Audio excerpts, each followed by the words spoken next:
और दोस्तों स्वागत है आप सभी का इस नए वीडियो में। मैं हूं डॉक्टर अवनिंद्र और आप सभी को देखना है प्रैक्टिस सेट 9 और प्रैक्टिस सेट जितने भी 1 से लेकर के 8 तक बताए गए प्लीज उसे एक बार जा करके देखिए, क्योंकि हम पूरे सिलेबस को एंटायरली इसे कवर करते हैं। 25 क्वेश्चन लेकर आते हैं, 25 क्वेश्चन ही परीक्षा में इस बार आएंगे। चलिए शुरू करते हैं। पहला क्वेश्चन हमारा है, ये अगेन आपका प्रीपोजिशन से होने वाला है। प्रीपोजिशन यूनिट 1 का पहला ग्रामर का टॉपिक है। ही हैज अ पैशन, खाली स्थान, डांस एंड म्यूजिक। जब भी पैशन यूज करेंगे तो फॉर लगाइएगा। He has a passion for dance and music. Okay, तो यहाँ पे फॉर ऑप्शन सही होगा। चलिए देखते हैं क्वेश्चन नंबर 2। सी डेल्ट वेरी पोलाइटली, खाली स्थान, मी। मतलब डील के साथ हमेशा विथ लगता है, डील का सेकेंड फॉर्म डेल्ट हुआ है ना। See dealt very politely with me, ध्यान दीजिएगा, तो यहाँ पे विद लेके आइएगा आप लोग। 20 यहाँ पे तीसरा क्वेश्चन देखते हैं। ही आस्क्ड मी, खाली स्थान है, आई वॉज हैप्पी, है ना। ही आस्क्ड मी, जब भी क्वेश्चन पूछने वाले जब केसेस में इफ आपको यूज करना होता है ना, कि उसने मुझसे पूछा कि क्या मैं खुश था या खुश थी, इसके लिए इफ यूज करेंगे। ये क्वेश्चन पूछा गया है उसमें। देखिए क्वेश्चन 4 देखते हैं। सी वेटेड मी, खाली स्थान है, फिर आई केम बैक। यहाँ पे आपको अंटिल यूज करना है। See waited me until I came back, है ना। जब तक मैं वापस नहीं आया तब तक उसने मेरा इंतजार किया, है ना। अगला देखिए क्वेश्चन 5 है। All of them had gone there. Again ये क्वेश्चन टैग का क्वेश्चन है जो फ्रेमिंग क्वेश्चन चैप्टर से लिया गया है, ठीक है ना। All of them had gone there, ये देखिए पास्ट परफेक्ट टेंस में हैड प्लस वर्ब की थर्ड फॉर्म यहाँ लगी है। ये पास्ट परफेक्ट टेंस में है तो क्वेश्चन टैग भी पास्ट परफेक्ट टेंस में ही आएगा। तो इसमें ध्यान दीजिए, सी में हैड लगा हुआ है ना, तो हैड ये शो कर रहा है कि ये पास्ट परफेक्ट टेंस में होगा।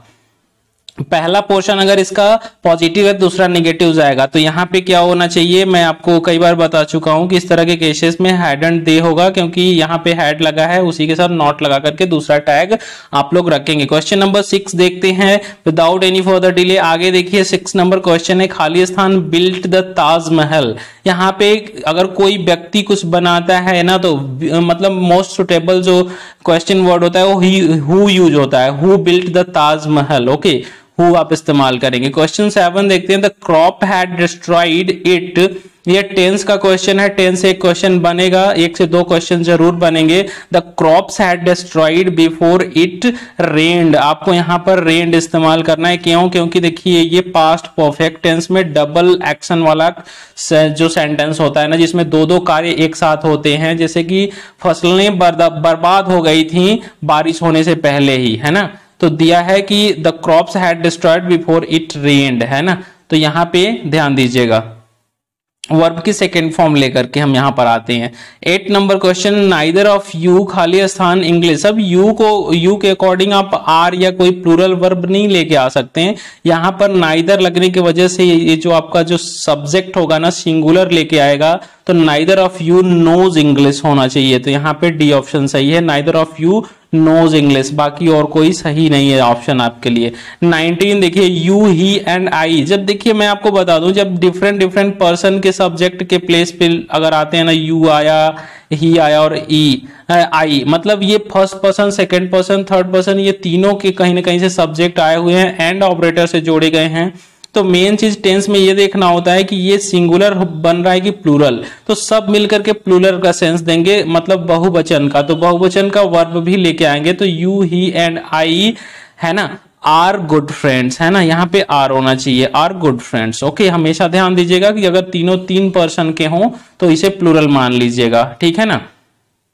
आगे देखते हैं, ये पैसेज फिर से रीड करना है। पैसेज पे बेस्ड क्वेश्चंस 10 से क्वेश्चन नंबर 16 तक करना है। तो उसके लिए एक बार थोड़ा सा इसको देख लीजिए कि ये किससे बेस्ड होने वाला है, इसमें क्या क्या बातें कही गई है ना। तो हम देखते हैं कि टू टॉक अबाउट ट्रीज, यहाँ पे ट्रीज के बारे में बात की गई है। वी बिलीव, हम विश्वास करते हैं कि वे बहुत ही अधिक महत्व की होती हैं। They are of great importance, नहीं केवल मनुष्यों के लिए बल्कि बर्ड्स, एनिमल, सबके लिए। इसकी जो शाखाएं होती हैं ये शेल्टर, शरण देने का काम करती हैं, मतलब एक होम लाइक कंडीशन जिसमें हम सो सकते हैं, रह सकते हैं, उसे शेल्टर बोलते हैं। Millions of birds in forest, सारी चीजों, फॉरेस्ट भी शेल्टर देता है बहुत सारे न्यूमेरस वाइल्ड एनिमल्स, बहुत सारे जंगली जीवों को। तो ट्रीज के इंपॉर्टेंस की बात इसमें की गई है। ओल्डन डेज में देखिए जो संत हुआ करते थे, सेंट और ऋषिज, वो हमेशा फॉरेस्ट से अटैच रहते थे, दे वर इन ट्यून विद नेचर, हमेशा ट्यून से टच में मतलब रहते थे, जंगलों से जुड़े रहते थे, क्योंकि वहां पर ऑक्सीजन और सारी चीजें, रिचुअल्स परफॉर्म भी करते थे वहीं पे, सारी चीजें हैं। तो this is all about trees, trees के बारे में ये पैराग्राफ है। और देखिए ये सेक्रेड ड्यूटी हमारी होनी चाहिए, ये पावन, ये पवित्र कहीं ना कहीं से हमारा यह कर्तव्य होना चाहिए कि हमें ट्रीज को प्रोटेक्ट करना चाहिए इंस्टेड ऑफ उन्हें कट करने से, मतलब उन्हें हम न कि काटें बल्कि हमें इसे प्रिजर्व करना चाहिए, because they are beneficial to us. Okay, देखते हैं question number 10। A place that is connected with God, ऐसा स्थान जो गॉड से कनेक्टेड होना, उसे क्या बोलते हैं? कंसिडर्ड टू बी होली, और उसे पवित्र भी माना जाता है, पावन माना जाता है, तो ऐसे जगह को हम सैक्रिड प्लेस बोलते हैं। सैक्रिड मतलब पवित्र, है ना, इसे सैक्रिड पढ़ेंगे। आगे देखिए, अ प्लेस टू लिव और स्टे इज नोन एज, ऐसा प्लेस जहां पर रह सकते हो, स्टे कर सकते हो, उसे कहेंगे, यहाँ पर शेल्टर वर्ड आया हुआ है क्योंकि पैराग्राफ से, उस पैसेज से लिया गया है ना। तो देखिए, give the synonym of the numerous, word numerous आपको सेंस दे रहा है, न्यूमेरस मतलब अधिक की संख्या में, यानी कि मेनी का सेंस देगा, मेनी वर्ड इसके लिए क्वाइट सिमिलर सिनोनिम है। ओके, चलिए देखते हैं कि choose the antonym of sacred. Again sacred शब्द से पूछ रहा है कि इसका एंटोनिम, उल्टा अर्थ वाला कोई शब्द क्या होगा, तो यहाँ पर कर्स्ड होगा, है ना। बाकी इनएक्टिव, डिफीट और इंथुजियास्टिक इसका मतलब एंटोनिम नहीं है। आगे देखिए, give the similar meaning for the word wealth. Wealth मैं आपको बता दूं समृद्धि, धन के सेंस में यूज होता है, तो उसके लिए ट्रेजर वर्ड यूज होगा, ट्रेजर मतलब खजाना, ठीक है ना। बाकी वर्ड तो अदर सेंस दे रहे हैं। 15 देखिए, which of the following word doesn't need prefix in, IN करके जो प्रीफिक्स है ना, इन किन शब्दों में नहीं यूज किया जा सकता है? Let us see and check. Secure, insecure बना सकते हो, इनसिग्निफिकेंट मतलब महत्वपूर्ण और जो महत्वपूर्ण ना हो, इन्वेंट भी बन सकता है। अगला लास्ट वर्ड इसके लिए क्या है? मिसफॉर्च्यून, मतलब फॉर्च्यून में हमेशा हमें मिस यूज करना है, तो इसका ऑप्शन ये डी सही होगा, है ना। इसके साथ हम आईएन नहीं जोड़ सकते। 16 देखते हैं, सफिक्स NESS जुड़ जाता है तो ये क्या शो करता है, पूछ रहा है इसके अंदर। तो quality and state, person, makes a plural form, all of the above, नहीं, ऑप्शन ए सही है, क्वालिटी और स्टेट दिखाता है, जैसे काइंडनेस, स्मार्टनेस, है ना, ये सारी चीजें नेस जुड़ने से स्टेट और क्वालिटी बताया जा रहा है कहीं ना कहीं से। 17 देखिए, what is not a purpose of writing a business letter, unit 3 का लास्ट क्वेश्चन ना बहुत ही इंपॉर्टेंट होने वाला। देखिए, इसीलिए मैं बार बार IMP लिखा हूं क्योंकि ये क्वेश्चंस पूछे जा चुके हैं, रिपीट हो रहे हैं बहुत सारे एग्जाम्स में, मैंने देखा है इस बार जो multiple choice question based exam हुए ना, सब में ये सारे प्रश्न पूछे जा रहे हैं, सेम क्वेश्चन रिपीट हर जगह किया जा रहा है। प्लीज इसे केयरफुली चीजों को देखिए और इसे सेम यही क्वेश्चन आपके भी परीक्षा में आने वाला है।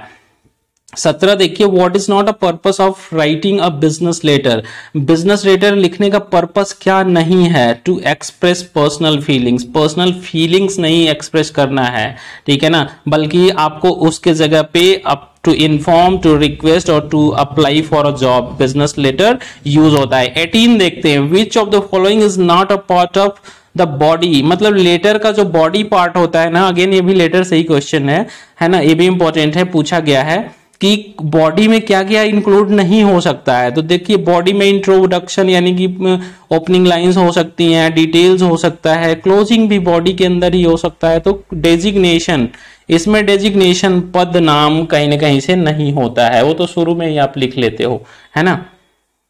आगे देखिए 19 number question, which of this is not is used for inter departmental mode of communication, मतलब कि एक इंटर डिपार्टमेंट के अंदर के मतलब मोड ऑफ कम्युनिकेशन के लिए इसमें से कौन सा बेस्ट सुटेबल है जो यूज होता है? वो है मेमो, मेमो का क्वेश्चन है, ये inter departmental mode of communication के लिए सुटेबल होता है। आगे देखिए, प्रेस रिलीज आपके सिलेबस में नहीं है, ऑप्शन हो भी नहीं सकता है, ध्यान दीजिएगा, आप डिस्ट्रैक्टर्स हैं। Question 20, Khalistan is a tool for downward communication, IMP, ये भी इंपॉर्टेंट लगा हुआ है। तो मैं आपको बता दूं कि जो ऑफिस ऑर्डर होता है ना, ये डाउनवर्ड कम्युनिकेशन होता है, क्योंकि ऑर्डर्स में सीनियर, ऑफिस ऑफ सीनियर से मैसेज फ्लो होता है सुपीरियर से, मतलब सबऑर्डिनेट्स की तरफ, है ना। तो ये डाउनवर्ड फ्लो होता है, यानी ऊपर से नीचे, इसीलिए इसे डाउनवर्ड कम्युनिकेशन कह सकते हैं। ऑफिस ऑर्डर इसका सही ऑप्शन होगा। 21 देखिएगा, डियर स्टूडेंट्स, यहाँ पे खालिस्तान is a list of activities to be done in an ordered sequence in a meeting. मैं आपको कई बार बोल चुका हूं कि मीटिंग से ही जुड़ी दो बातें हैं, एजेंडा और मीटिंग है, मिनट्स, है ना। तो मीटिंग होने के पहले एजेंडा तैयार होता है और मीटिंग हो जाने के बाद मतलब उसी के दौरान जो चीजें उसका ब्यूरो नोट कर दिया जाता है वो मिनट्स है, मीटिंग मिनट्स, है ना। तो एजेंडा क्या है, एक लिस्ट ऑफ एक्टिविटी होता है, गतिविधियों की सूची होती है कि क्या क्या मीटिंग में बातें की जानी है, करी जानी है, उसी को एजेंडा बोलते हैं। तो इसका राइट आंसर एजेंडा होगा, ध्यान दीजिएगा। यही क्वेश्चन हर जगह रिपीट कर रहा है, हर यूनिवर्सिटीज में मैं देख रहा हूं। 22 मिनट्स और रिटन ड्यूरिंग, ये तो काफी इजी है, मीटिंग के दौरान ही मिनट्स लिखा जाता है ना। आगे देखिएगा 23 क्वेश्चन है, which of the following is correct, इसमें से कौन सा सही है। Agenda is written before meeting, बिल्कुल लिखा जाता है, मीटिंग के पहले ही तो एजेंडा तैयार होता है। मिनट्स और रीडिंग रिटन ड्यूरिंग मीटिंग, हाँ बिल्कुल मीटिंग के दौरान ही मिनट्स लिखा जाता है, मैं कई बार बता चुका हूँ। वीडियो डिटेल्स भी जाकर देख लीजिए प्लेलिस्ट से, है ना। Minutes includes important point of meeting, ये भी सही है। मीटिंग मिनट्स जो होते हैं इंपॉर्टेंट पॉइंट मीटिंग के तो नोट ही होते हैं और उसका ट्रैक रिकॉर्ड समरी बना के रखा जाता है।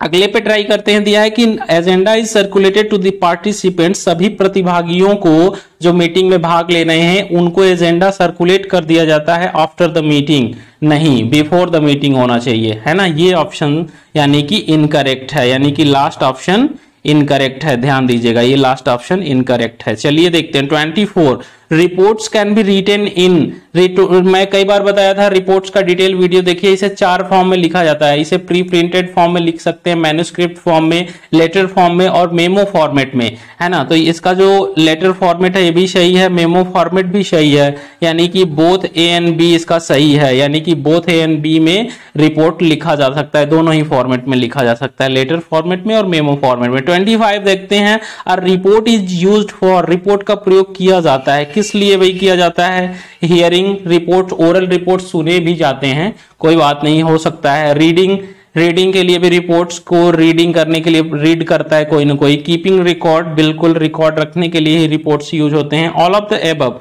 इसके लिए all of the above option होगा। वीडियो आपको अच्छा लगा हो तो अपने दोस्तों को जरूर शेयर करिएगा, ज्यादा से ज्यादा लाइक्स और सब्सक्राइब्स शेयर करिए ज्यादा से ज्यादा दोस्तों को। Thank you so much for watching, thank you so much for being online with gold classes, thank you.